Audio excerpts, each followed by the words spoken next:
NSE के open interest spurt में आज टॉप पर चमक रहा है ओबेरॉय रियलिटी, जिसका सीधा मतलब लोग निकालेंगे कि स्टॉक पूरे मोमेंटम में है। लेकिन सवाल ये है, क्या यह असली मोमेंटम में है या फिर बड़ी बाइंग पूरी हो चुकी है और अब आपके सब्र का इम्तिहान शुरू होने वाला है।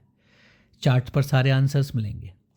पहला, डेली चार्ट पर एक डाउन ट्रेंड के बाद स्टॉक ने अराउंड 1425 के पास एक शानदार डबल बॉटम स्ट्रक्चर बनाया, जिसके बाद जबरदस्त वॉल्यूम के बाद बड़ी ग्रीन कैंडल्स आई। लेकिन एक 8 की निगाह से इस चार्ट को देखिए। पहले सिर्फ 6-7 ग्रीन कैंडल्स की रैली आई और उसके बाद ऑलमोस्ट 2+ मंथ से ज़्यादा का एक लंबा करेक्शन, कंसोलिडेशन हमको दिखा।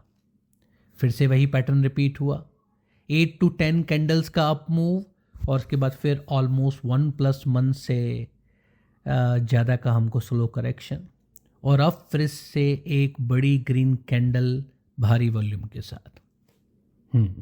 तो इसका मतलब क्या है? प्राइस यहाँ से नॉन स्टॉप भागता रहेगा। जरा हायर टाइम फ्रेम पर नज़र डालते हैं।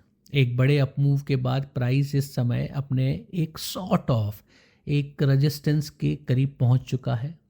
यानी यह बड़ी कैंडल एक शॉर्ट टर्म ट्रैप भी हो सकता है, जहाँ प्राइस आगे बढ़ने के बजाय फिर से कुछ वीक्स के लिए हॉल्ट कर सकता है। हॉल्ट का मतलब सेलिंग प्रेशर नहीं होता है।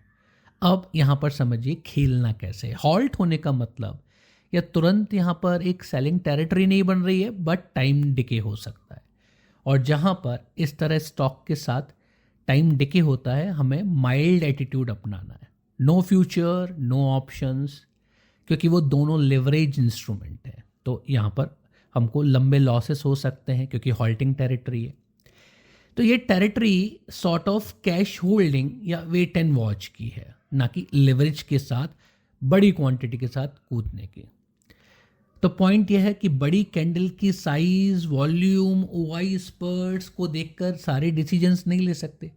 टाइम फ्रेम का analysis, support zone, resistance zone और पुराने इन्वेस्टर्स के इमोशनल पैटर्न को अंडरस्टैंड करना है कि बाइंग किस तरीके से आई और सेलिंग में कितना टाइम डिके हुआ।